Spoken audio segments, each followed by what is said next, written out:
अब जो पंजाब में हुकूमत है मरियम नवाज की, उधर मैं आपको बताता हूँ कि क्या सूरत हाल है। उधर आप देखें कि लोग खुदकुशियां कर रहे हैं, मगर एक आदमी जैसे वो इनको चैलेंज कर रहा है, गरीब आदमी है, वो कहता है 10,000 मेरी तनख्वाह है, 15,000 बिजली का बिल है। अब आप बता दें कि मेरे 4 बच्चे हैं, छोटे छोटे हैं, कपड़े नहीं है, जूते नहीं है, खाने को कुछ नहीं है, तो मुझे उनके लिए सब कुछ लेकर आना है एज ए फादर। तो अब आप बताएं कि मैंने क्या करना है। फिर आप देखें इस वीडियो में कि वो क्या कहता है, उसके बाद मैं आपको बताता हूँ कि वो क्या कहता है। वो कहता है कि मेरे पास 2 रास्ते हैं, या तो मैं खुदकशी कर लूं और या मैं आपका मुकाबला करूं। मगर वो कहता है मैं खुदकशी नहीं करूंगा, बल्कि मैं दूसरा रास्ता अपनाऊंगा, मैं आपका मुकाबला करूंगा, मैं आपके सामने खड़ा हो जाऊंगा, मैं आपका भरपूर मुकाबला करूंगा। जब मैं मेरे घर की आखिरी चीज भी मैं बेच दूंगा तो फिर मेरा सर्वाइवल मुश्किल हो जाएगा। फिर उसके बाद आप जो है ना मेरे कत्ल का जो है ना आप निकाल दें कि इसको कत्ल कर दें, तो फिर मैं आपका मुकाबला करूंगा। उस दिन मैं आपको भी नहीं जानता कि आप चीफ ऑफ आर्मी स्टाफ हैं, मैं आपको भी नहीं जानता कि आप चीफ जस्टिस हैं, मैं आपको ये भी नहीं जानता कि ये मरियम नवाज वजीर आला है, मैं ये भी नहीं जानता कि अपना शहबाज शरीफ अपना जो है वो प्राइम मिनिस्टर है। कहता है मैं सिर्फ जानता हूं कि मेरी क्या मजबूरी है, और फिर अगर आपने मुझे गिरफ्तार करना है तो मेरी आंखों में आंखें डालकर गिरफ्तारी करनी है, फिर मैं आपका मुकाबला करूंगा और मैं आपको बताऊंगा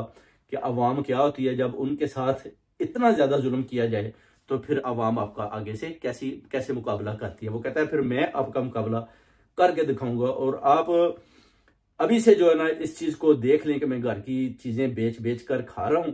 जब मेरी सारी चीजें खत्म हो जाएंगी तो फिर मैं बाहर निकल कर आप सबका मुकाबला करूंगा। तो जिधर इस तरह का सूरत हाल बन जाता है पंजाब के अंदर, अवाम इतनी तंग होती है, इतनी मुश्किल से गुजारा करती है, बच्चों के लिए किताबों के लिए पैसे नहीं है, खाने के लिए पैसे नहीं है, बिजली के बिलों के लिए पैसे नहीं है, किसी किस्म के बेनिफिट्स नहीं मिल रहे, तो फिर आप क्या समझते हैं कि उधर सर्वाइवल तो बहुत मुश्किल हो जाएगा। मरियम नवाज तो कह रही है कि मैं दूध जनाब 49,000 स्कूल है मेरे पास, तो मैं तो इतना ज्यादा दूध नहीं पिला सकती, मैं तो जनाब ये कुछ बच्चों को दूध पिलाती हूँ और वो जल्दी जल्दी दूध पी जाती है। वो कहती है ये बड़ी अच्छी बात है कि चले दूध पी जाती है, मगर दूध भी नहीं है, वो बेसिकली व्हाइट वाटर है जो उनको दिया जा रहा है। जो मैंने पता लगाया वो दूध नहीं है, व्हाइट वाटर है, और वो मीठा उसमें चीनी मिलाई गई है और उसको दूध की शक्ल देकर बच्चों को दिया जा रहा है। बच्चे हैं वो पी जाते हैं और बताया जाता है जी कि ये दूध है। दूध नहीं है, इतना दूध तो ये दे भी नहीं सकती मरियम नवाज। और ये सारी जो झूठ का एक जो बयानिया है ना, ये जनाब पंजाब हुकूमत ने बनाया हुआ है। और अभी आप देखें जो तूफान इधर से खैबर पख्तूनख्वा की तरफ और जो साइक्लोन बलूचिस्तान की तरफ से आ रहा है, इन दोनों का मुकाबला करने के लिए आप देख लें इनके तर्जमान और इनकी आपस में लड़ाई झगड़े असेंबलियों के अंदर, और चीखें निकली हैं एक दूसरे को, गालियां भी। आप फैसल वाडा को देखें, फैसल वाडा को भी गालियां पड़ रही हैं, यानी फैसल वाडा भी बेसिकली हार चुका है। फैसल वाडा एस्टेब्लिशमेंट की जर्नैलों की गोद में बहुत ज्यादा बोला। अब बोलने का जो उसको दिया गया जी कि आप जर्नैलों की तर्जमानी करो, जर्नैलों की तर्जमानी करते करते इस रास्ते पर वो इतना ऊपर आ चुका है। वो कहता है मैं एक बटन दबाऊंगा तो जनाब सबको उठा लिया जाएगा, जो कि इस बात में कोई दम लगता हुआ नजर नहीं आता। क्योंकि आज देखें कि जो उसको असम्बली के अंदर गालियां पड़ी और ये कितना डरा हुआ था, इसके चेहरे पर खौफ है। यही बेसिकली बहुत बड़ा गद्दार है जिसने जो उन्होंने प्लान करके खान साहब के साथ लगाया, और आज ये अरशद शरीफ का कत्ल कभी जनरल फैज पर डालता है।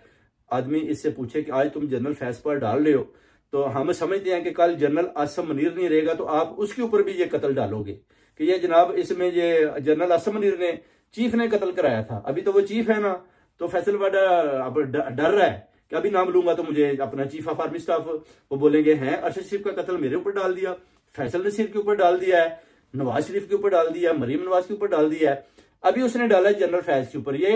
ये भी एक खेल है बेसिकली। जनरल फैज तो बेसिकली वो गेस्ट हाउस में आराम से रह रहे हैं और ये मिलजुल कर कुछ हो रहा है, मगर फैसल वाडा आप देखें कि इसमें इतनी जरूरत नहीं होनी चाहिए कि जनरल फैज के ऊपर अरशद शरीफ का कत्ल डाले, झूठा कत्ल डाले। इसका मतलब है कि इसको पता था कि अरशद शरीफ कब किधर और क्यों और कौन कौन इसको कत्ल करवा रहा है। इसलिए मेरे हिसाब से तो इसको अरेस्ट करना चाहिए फौरन से पहले फैसल वाडा को, और उसकी भरपूर तफ्तीश करनी चाहिए कि जनाब बताओ तुम्हें क्या क्या कौन कौन से राज पता है, और तुम्हें क्या पता है कि कौन कौन और किधर किधर हमले हो रहे हैं, और कौन कौन किधर किधर अटैक कर रहा है, और किसका कौन किस तरीके से कत्ल कर रहा है। दहशतगर्दी के पीछे भी फैसल वाडा का हाथ है, ये भी मेरी बात याद रखें। ये बहुत बड़ा दहशतगर्द भी है, और ये अभी सारी पार्टियों को डराने धमकाने की कोशिश कर रहा है, और ये सोच रहा है, लोगों को बता रहा है, उनको धमका रहा है कि मेरे पीछे जनाब जनरल आसम मुनीर साहब हैं, मेरे पीछे जनाब फैसल नसीर साहब हैं, मेरे पीछे जनाब नदीम अंजम बाबर साहब हैं, मेरे पीछे जनाब पूरी पाक आर्मी है।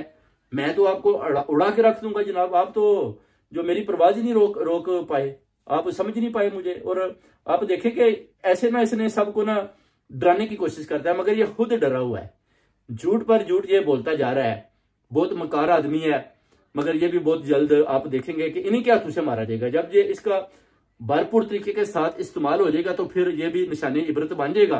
जिसका इसको डर है, पहले भी ये डरा हुआ था कि कहीं मेरा कत्ल ना हो जाए, तो जब जनाब अरशद शरीफ का हो जाता है तो फिर ये मैदान में आ जाता है और अपनी बचत के लिए उनके साथ खड़ा होकर बयानियां देने शुरू, गलत बयानियां देना खान साहब के खिलाफ शुरू हो जाता है, जिस पर एस्टेब्लिशमेंट कहती है कि ठीक है जी, फैसल वाडा हमारी जुबान बोल रहा है तो इसको हम इस्तेमाल करते हैं। अब फैसल वाडा बुरी तरीके से इस्तेमाल हो रहा है, उसके बाद ये भरपूर तरीके से जब इस्तेमाल हो जाएगा तो आप देखेंगे कि फिर पता चलेगा जी कि फैसल वाडा को भी किसी ने हलाक कर दिया, जहाँ हार्ट अटैक हो गया या किसी ने इसको गाड़ी में जा रहा था कोई इसको मारकर भाग गया। इस तरह का आपको बहुत जल्द ये भी सीन सामने आएगा।